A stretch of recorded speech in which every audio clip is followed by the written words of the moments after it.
So we're still at war, kind of, except not. Maybe we won't be at war for much longer, but we probably...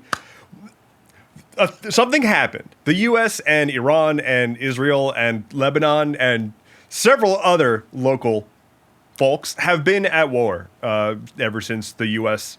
and Israel decided to start a war with Iran. Kind of went in and annihilated their head of state. That little ditty, you know? Remember that? I haven't really had anything to say about this whole situation for a while because basically every day I've woken up to a headline that's like, Trump says war will end soon. And then the next day it's like, oops, the war's not ending soon. But someone who wasn't Trump now has said that the war might be ending soon. There's an actual peace agreement that is in the works. It's an MOU, a Memorandum of Understanding, which is basically, we're going to come together and say, we feel it. We're feeling it. We are in agreement that we're feeling it. It's like a mini framework. It's not the actual, here's how we're going to end the war plan. It's just like here's what we would like to do to move towards the end, and also we'll have a ceasefire plan. What's actually in it is a plan to try to extend the ceasefire for 60 days so that we can talk to Iran about what we're going to do about their nuclear situation and hopefully come to an agreement before the end of those 60 days. During that time, the US is going to immediately stop its blockade, and Iran will try to demine the Strait of Hormuz over the next 30 days, as in, like, remove all of the naval mines that they've put into the strait.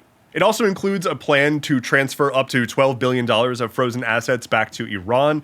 The Trump White House wants to make it very clear that they're like, but that has asterisks. There are stipulations with when they're going to get the money and only if they behave good. The reason that they are adamant that there's going to be more rules around giving that money to Iran is because one of the main things that they were upset about with the JCPOA, which was the Iran deal that was in effect before Trump pulled out of it and then went to war with Iran, one of the stipulations was that Iran got some assets unfrozen. And so now here comes the White House starting a war with Iran, spiking oil prices, and then causing global chaos with no real plan to get out of there, accomplishing essentially nothing, and now trying to pull out, and Iran's going to get money. And reparations, by the way.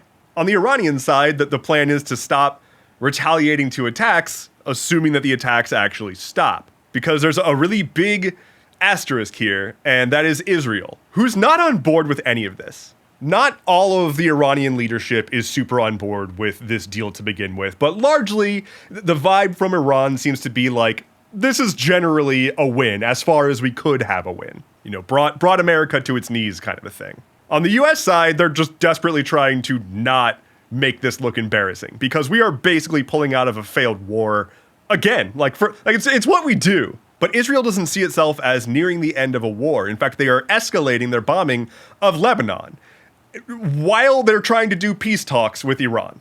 Iran has said, like, hey, if you don't stop attacking Lebanon, our ally, these peace talks can't continue. And so the US and Iran are about to enter into a plan to do peace talks over the course of 60 days, while Israel says no. Israel can't really stop the memorandum from going forward, but they can fuck up the whole playing field. If they refuse to get on board with these discussions and these talks, there's not a whole lot that we can do.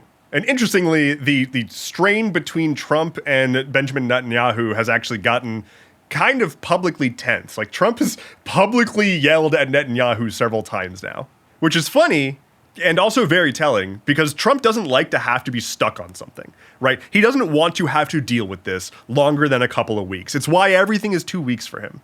Netanyahu, on the other hand, has spent his entire life trying to undo Iran's existence. Benjamin Netanyahu would happily spend several more entire lifetimes making sure that any brown person in the entirety of the region is gone. That's what he wants. That's what he says he's been doing his whole life. I'm going to believe him. So he's got some staying power. He's got fortitude on that front with regards to the human rights violations. Trump, I don't think, cares about human rights violations. I don't think that's weighing on him. It's the having to deal with it and the bad optics, because obviously no one wants this. So he's trying to figure out how to get out of doing all of this. He doesn't know why we're there in the first place. Donald Trump is not the reason that we are in Iran. He's just an idiot that people around him were like, we should do this. And he was like, cool. You're telling me that people are going to like me more for doing this? Great. I'm going to do that. and then whoops. Obviously, that wasn't what happened. Not giving Trump a pass here. He's a war criminal and should be held liable for his crimes against humanity. But I mean. So all I really have to wrap all this up with is we shall see. We don't fully know how this is going to play out yet. The memorandum is going to be signed at the end of this coming week, or the week that we're currently in. I don't know what day it is. It's going to be signed on Friday, end of the week. If it does get signed, I have vague hope that it'll happen. I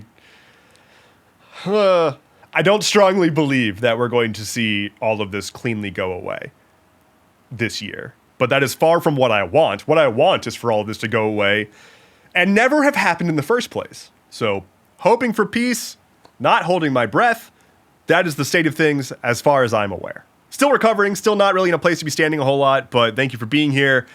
Like, comment, subscribe, share, all that stuff. Also, I have new merch up at merchfrom.dev. You can get yourself some lobster merch. It's very good. All right, bye.